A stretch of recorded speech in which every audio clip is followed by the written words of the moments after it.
Кролики, будучи невероятно симпатичными и игривыми маленькими зверьками, также имеют некоторые тенденции, которые могут быть несколько удивительными для непосвященных. Хотя они и являются травоядными животными, иногда они могут совершить порочное нападение, и их большие резцы могут нанести неприятный укус, если кролик решит, что вы этого заслуживаете.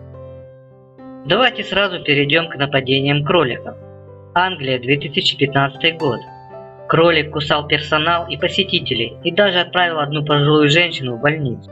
Ушастый кролик Джек преследовал жертв, пока ему не удалось совершить укус.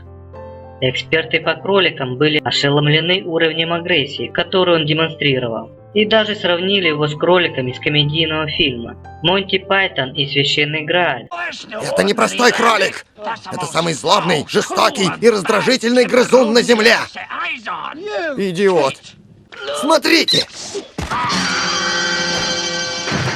О боже! Я предупреждал!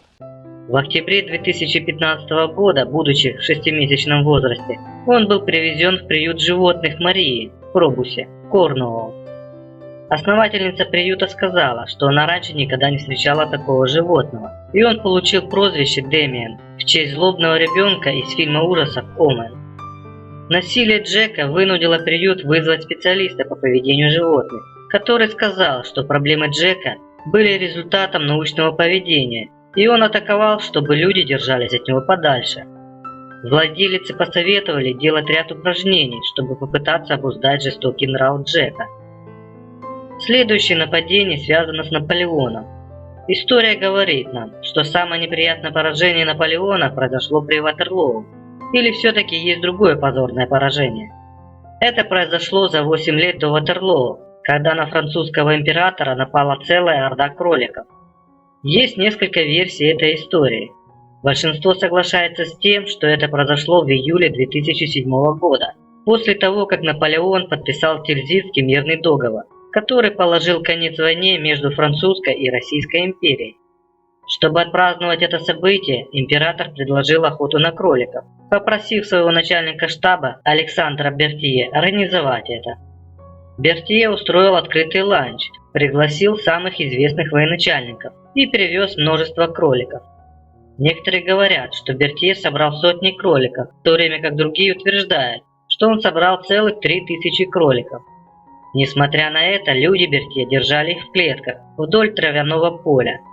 Когда Наполеон встал из-за стола в окружении оруженосцев, кролики были выпущены из своих клеток. Охота началась, но случилось что-то странное. Кролики не испугались, вместо этого они побежали в сторону Наполеона и его людей. Ради самого величественного человека в мире была застрелена сотня кроликов. Сначала окружение Наполеона только смеялось от увиденного. Но по мере того, как натиск продолжался, их беспокойство росло. Море длинноухих животных штурмовало Наполеона, быстрее, чем революционеры штурмовали Бастилию. По воспоминаниям очевидцев, кролики якобы окружили ноги императора и начали подниматься по его одежде. Наполеон пытался сбросить их своим оружием, его люди схватили палки и начали прогонять их. Конница взялась за плети, чтобы прекратить осаду, но все продолжалось. Наполеон отступил, убежал в своей карете, но это не прекратилось. По словам историка Дэвида Чедлера, орда кроликов разделилась на два крыла и обошла с флангов и направилась к императорской карете. Натиск кроликов продолжался, некоторые вскочили в карету. Атака прекратилась только тогда, когда карета скрылась за горизонтом. Человек, который в те времена доминировал в Европе, не был готов к битве с кроликами. Это была ошибка Бертье. Вместо того, чтобы поймать диких кроликов, его люди купили у местных фермеров ручных животных.